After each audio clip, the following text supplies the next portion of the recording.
ভাই আমার জন্য জিনিসটা আমি একটু ভিন্নভাবে দেখি। আমার জন্য জিনিসটা হলো যে বাংলাদেশ ক্রিকেট বোর্ড, এটা হলো ক্রিকেটের বোর্ড একটা। ক্রিকেট বাদে সবই কিছু হচ্ছে। কে আসবে, কে যাবে, কে প্রেসিডেন্ট হবে, কে প্রেসিডেন্ট হবে না, কে ইলেকশন করবে, কে ইলেকশন করবে না, এগুলো ঠিক আছে, এগুলো একটা পার্ট, স্মল একটা পার্ট। আজকে দেখেন বাংলাদেশ ক্রিকেটের মানুষের প্রতি ইন্টারেস্টটা কতটা কমে আসতেছে। সো আমার কাছে মনে হয় যে কার কি প্রেসিডেন্ট হবে না হবে এগুলো তো আর আমার বলাতে না বলাতে কোনো কিছু যায় আসে না।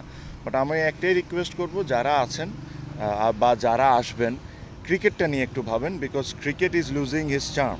আর এই জিনিসটা অ্যাডমিট করাটা ইজ ভেরি ইম্পর্ট্যান্ট যে আমরা স্ট্রাগল করছি, কারণ আমরা সবসময় কোনো সময় এই জিনিসটা অ্যাডমিট করি না যে আমরা স্ট্রাগল করছি। অ্যান্ড স্ট্রাগল করতে মানে কি খালি ন্যাশনাল টিম ভালো খেলছে না তা না, পুরো ক্রিকেটিং দিক থেকে আমরা প্রত্যেকটা জায়গা থেকে আমরা স্ট্রাগল করছি। এই জিনিসটাকে অ্যাডমিট করে মেনে নিয়ে কেমনে এখান থেকে বের হয়ে আসতে হবে, ভালোর দিকে আগাইতে হবে, এই জিনিসটা নিয়ে আমার কাছে মনে হয় ভাবা উচিত। ক্রিকেট বাদে আমি সব কিছুই দেখতেছি, ক্রিকেটটা দেখছি। এখন আমার কাছে মনে হয় না যে দেশের বাইরে কে কী ভাবছে, দেশের ভিতরে কে কী ভাবছে এটা নিয়ে চিন্তা করা উচিত। আজকে আপনি বলেন যে ধরেন পাকিস্তানে আজকে 4টা সাংবাদিক দেখছি। বাংলাদেশে এমন কোনো সিরিজ হয়েছে, বাংলাদেশ আয়ারল্যান্ডের সাথে খেলুক, জিম্বাবুয়ের সাথে খেলুক বা পাকিস্তান অস্ট্রেলিয়ার সাথে খেলুক, যে 4জন সাংবাদিক আসবেন? আমি তো এরকম কোনো দিন দেখিনি। সো এটা আপনাকে কি মেসেজ দিচ্ছে যে ক্রিকেটটা is losing his charm? So এই জিনিসটাকে ঠিক করার জন্য আমার অ্যাডভাইস হলো, first you admit we are struggling.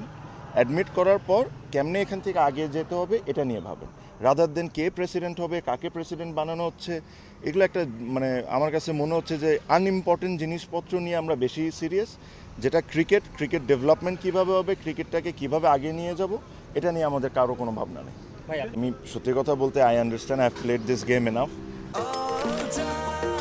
নিশ্চিন্তে খান স্বাস্থ্যকর অল টাইম পান, all time healthy life. To understand যে আমি এখন আউটসাইডার একজন। আমি ওখানে গেছি, কিছু প্লেয়ারের ব্যাট ছিল, ওগুলা ওদেরকে দিতে। আর সেকেন্ডলি ওদের সাথে দেখা হয়েছে, হাই হ্যালো হয়েছে। আমি ক্রিকেট নিয়ে খুব বেশি কথা বলি না, সত্যি কথা, বিকজ আই আন্ডারস্ট্যান্ড তারা একটা ডিফিকাল্ট টাইম দিয়ে যাচ্ছে। সো অনেক সময় কিছু যখন এত কঠিন সময় থাকে তখন খুব বেশি কথা না বলাটাও ভালো। They are all grown up man, they understand যে ক্রিকেটটা যে জায়গায় থাকা উচিত ছিল বা যাদের পারফরমেন্স যে জায়গায় থাকা উচিত ছিল ওই জায়গাটা হয়তো বা না, বাট এই জিনিসটা ওরা রিয়েলাইজও করে, আমি বিশ্বাস করি। And I am sure they are working on it. যে একটা সময়ে বাংলাদেশের ক্রিকেটে যে মজুটা ছিল, যে প্রত্যেকটা খেলা ছোট হোক বড় হোক সবাই টিভির সামনে দাঁড়ায় থাকতো, ওই জিনিসটাকে কিভাবে আবার বাংলাদেশে ফেরত নিয়ে আসতে হবে।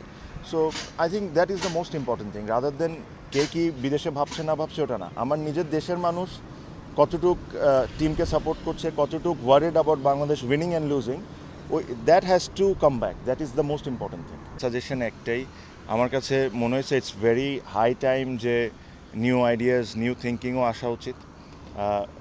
আমার কাছে এটাও মনে হয় যে এই জিনিসটা যেদিন আপনি অ্যাডমিট করে নেবেন না যে ঠিক আছে ভাই আমরা স্ট্রাগল করছি, তাহলে আপনারা একটা প্ল্যান করতে পারবেন যে ঠিক আছে আমরা আজ থেকে 5 বছর 6 বছর 7 বছর পর কীভাবে ওয়ার্ল্ড ক্রিকেটে একটা পাওয়ার হাউস হইতে পারি।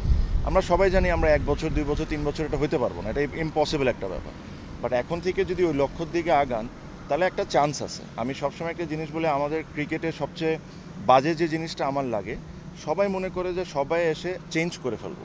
You can never change, you can always try and change. There is a huge difference. যখন মানুষজন একটা কমেন্ট করে যে আমি আসলে এটা করে ফেলবো ওটা করে ফেলবো, দ্যাট ইজ রং। আমি আসলে আমি এটা করার চেষ্টা করব, এই জিনিসটা বলা শেখা উচিত, এই জিনিসটা বোঝা শেখা উচিত আমার কাছে মনে হয়। এখানে কার কত বয়স আর কার কত বয়স কম না, it really does not matter. It is the intention, যে আপনি কোন ইন্টেনশন নিয়ে আসছেন, that is the most important thing.